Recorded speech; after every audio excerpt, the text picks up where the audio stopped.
How would you like to learn how to create a wonderful Valentine's Day card in under 15 minutes? I will show you how in easy to follow steps. Let's get started.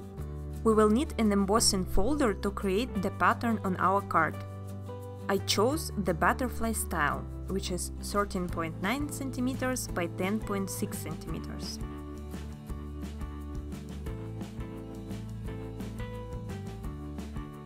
Next, we will need to cut out a small rectangle, which will be 7.5 cm by 3 cm out of white cardstock. Then you can choose any words that you feel is appropriate for your card. In this example, I will choose love to emboss onto the rectangle. Once we've finished embossing our word, we will then attach our leaves by gluing them to the top right corner of our card.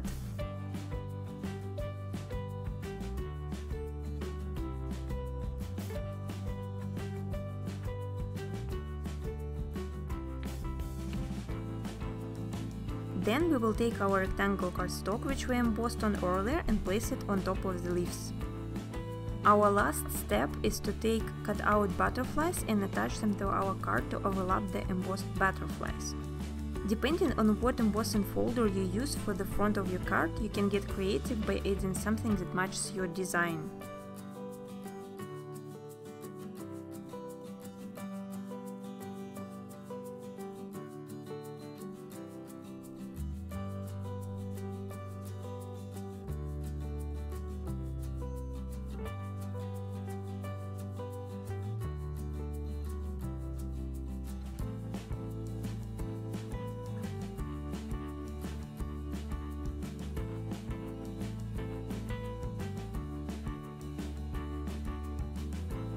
Now we have our completed Valentine's Day card in under 15 minutes.